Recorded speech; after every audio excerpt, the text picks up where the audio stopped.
بسم اللہ الرحمن الرحیم اللہم صلی علی سیدنا محمد وعلی آلہ واصحابہ وبارک وسلم۔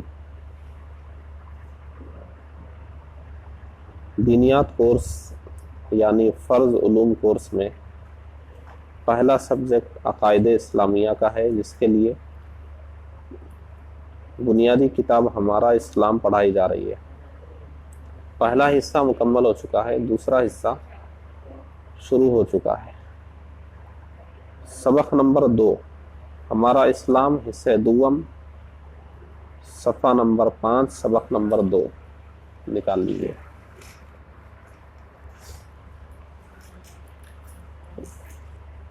ایک بار پھر میں دہرا دیتا ہوں،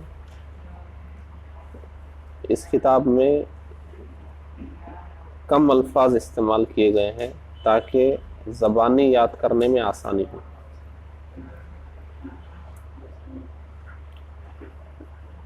زبانی یاد کرنے میں آسانی ہو اس لیے کم الفاظ استعمال کیے گئے ہیں، کیونکہ یہ بنیادیں ہیں، یہ زبانی یاد ہونا چاہیے۔ دیکھیے سبق نمبر 2 ہمارا خدا۔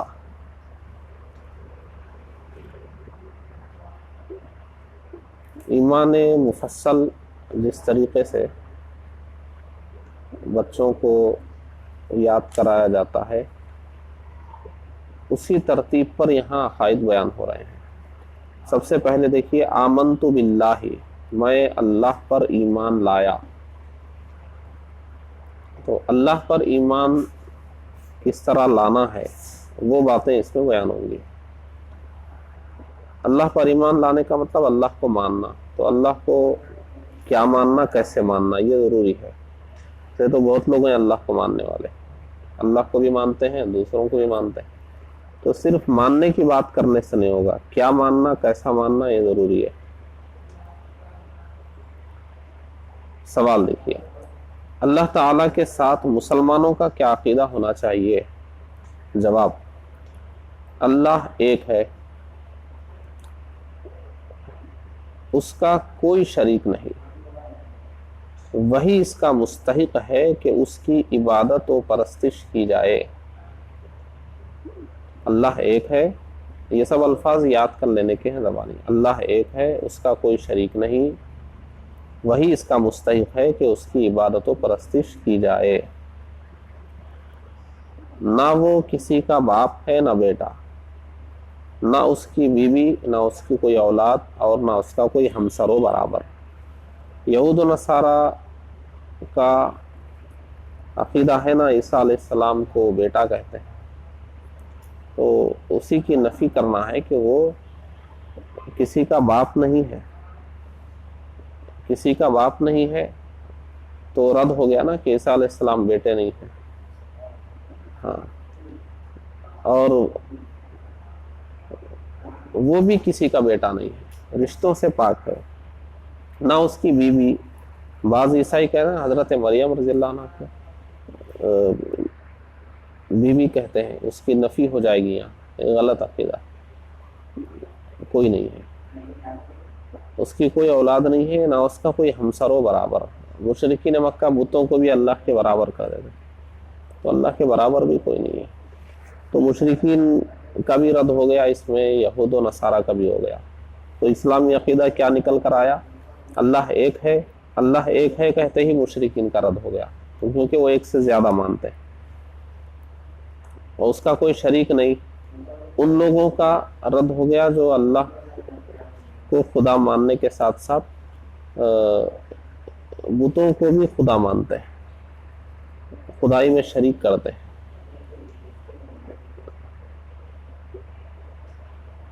اور وہی اس کا مستحق ہے کہ اس کی عبادت کی جائے۔ تو جو اللہ کے علاوہ بھی کسی کو عبادت کا مستحق سمجھتے ہیں، اللہ کے برابر تو نہیں کہتے لیکن چھوٹا کہتے ہیں، چھوٹا خدا، اس طریقے کی باتیں کہتے ہیں، یا بہرحال خدا تو نہیں ہے لیکن عبادت کا مستحق ہے۔ تو عبادت کا مستحق بھی صرف اللہ ہے، کسی اور کو عبادت کا مستحق مان ہی نہیں سکتے۔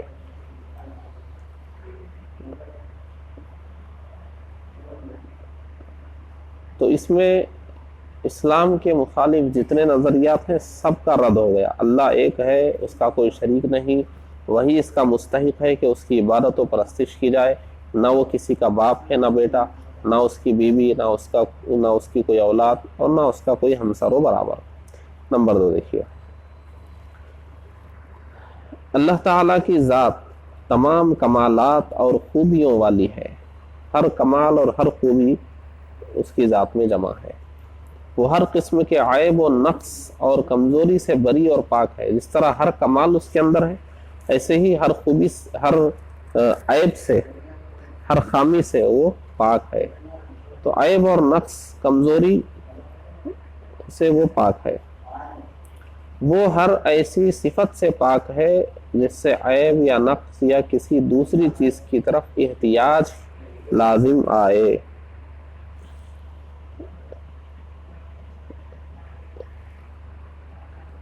وہ کسی کا محتاج نہیں ہے، اس لیے کوئی ایسی صفت بھی نہیں ہوگی اس کے اندر جس سے کسی دوسرے کی طرف احتیاج لازم آئے.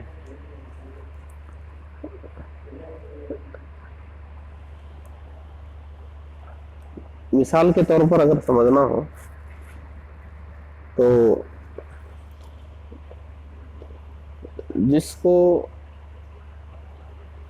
بھوک لگ رہی ہے وہ کھانے کا محتاج ہے، اس کو کھانے کی ضرورت ہے، کھانے کا محتاج ہے.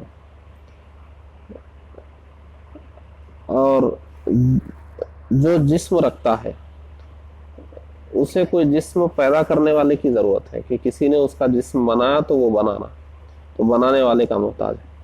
تو اللہ تبارک و تعالیٰ جسم سے بھی پاک ہے، جسمانیات سے بھی پاک ہے. بھوک لگنا، بیماری آنا، یہ سب مخلوق کی صفات ہے. اللہ تبارک و تعالیٰ ہر ایسی چیز سے پاک ہے جس سے کسی کی ضرورت پیش آئے، کسی کی طرف محتاج ہو جائے. وہ کسی کا محتاج نہیں ہے. تو اس کی کوئی صفت، وہ ہر ایسی چیز سے پاک ہے جس سے کسی کی طرف احتیاج لازم آئے. وہ بے پرواہ ہے. بے پرواہ ہے. ہم کو، آپ کو، مخلوق کو پرواہ کرنے کی ضرورت ہے. ہم جو چاہے نہیں کر سکتے، ہم کو پرواہ کرنی پڑتی ہے. یہ جو ہمارے معاشرے میں لاپرواہ بولتے ہیں وہ مراد نہیں ہے، یہ الگ ہے. وہ لاپرواہ الگ ہے، یہ بے پرواہ الگ ہے. آپ کہیں نہ کہیں بندھے ہوئے ہیں، جو چاہے نہیں کر سکتے آپ. کوئی تو روک آئے گی، آپ کہیں سے تو سوچ کے رکنا پڑے گا. لیکن وہ بے پرواہ ہے، وہ جو چاہے کرے، اس کو کچھ سوچنے کی ضرورت نہیں ہے. وہ بے پرواہ ہے، کسی کا محتاج نہیں، اور تمام جہان اس کا محتاج ہے. تمام جہان، اللہ کے سوا جو بھی ہے وہ جہاں، اسی کو جہاں بولتے ہیں. اللہ کے علاوہ جو بھی ہے وہ جہاں ہے، اور سب اس کا محتاج ہے. پیدا ہونے میں بھی اس کا محتاج، باقی رہنے میں بھی اس کا محتاج. وہی سب سے، اور کتاب میں دیکھ لیجیے کیا نام ہے، کتاب میں جہاں پڑھ رہا ہوں دیکھیے. نمبر 4، وہی سب سے اول، کہ جب کچھ نہ تھا تو وہ تھا، اور وہی سب سے آخر ہے. یعنی جب کچھ نہ ہوگا جب بھی وہ رہے گا. ہر چیز فنا ہو جائے گی لیکن وہ باقی رہے گا. اور اس کی تمام صفتیں اس کی ذات کی طرح ازلی و ابدی ہیں، یعنی ہمیشہ سے ہیں اور ہمیشہ رہیں گی. وہ بھی ازل سے ہے، ہمیشہ سے ہے، اس کی صفات بھی ہمیشہ سے ہیں. وہ بھی ہمیشہ رہے گا اور اس کی صفات بھی ہمیشہ رہیں گی. نمبر 5، وہ حی و قیوم ہے، یعنی خود زندہ ہے. مخلوق خود زندہ نہیں ہے، اللہ کے زندہ رکھنے سے زندہ ہے. وہ خود زندہ ہے، یعنی اس کو کوئی زندگی دینے والا نہیں ہے. وہ اپنی ذات اور قدرت سے زندہ ہے، اور سب کی زندگی اس کے ہاتھ میں ہے. جسے جب چاہے زندگی بخشے، یعنی زندہ کرے، اور جب چاہے موت دے. نمبر 6، وہ قدیر ہے، یعنی ہر چیز پر قادر ہے. اس کے علاوہ کوئی ایسا نہیں ہے جو ہر چیز پر قادر ہو. اور کسی کو کچھ قدرت ہے بھی تو ان کی اپنی ذات ہی نہیں ہے، اللہ ہی کی دی ہوئی ہے۔ اور اللہ ایک تو ہر چیز پر قادر ہے، پھر اس کی اپنی قدرت ہے، وہ کسی کی دی ہوئی نہیں ہے۔ اور اللہ کے علاوہ کسی کے پاس کچھ بھی قدرت ہے وہ اللہ ہی کی دی ہوئی، ان کی اپنی وہ نہیں ہے، اللہ ہی کی دی ہوئی ہے۔ اچھا، تو جب اللہ ہی کی دی ہوئی ہے تو اللہ کی برابری اس میں نہیں ہوتی ہے، چاہے آپ نبی کے لیے قدرت مانیں یا ولی کے لیے مانیں، اللہ کی دی ہوئی مانتے ہیں۔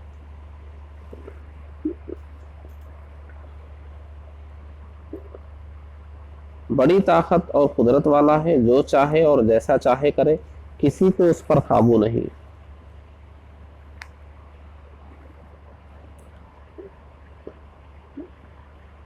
اللہ کے علاوہ جو بھی ہے اس کو وہی کرنا ہے جو اللہ چاہے،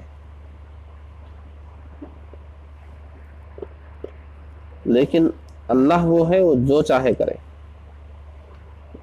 جو چاہے اور جیسا چاہے کرے، کوئی اس سے سوال نہیں کر سکتا ایسا کیوں، کوئی سوال نہیں کر سکتا۔ زندگی بھر عبادت کرنے والے کو جہنم میں ڈال دے، کوئی نہیں پوچھ سکتا کہ جہنم میں کیوں ڈالے۔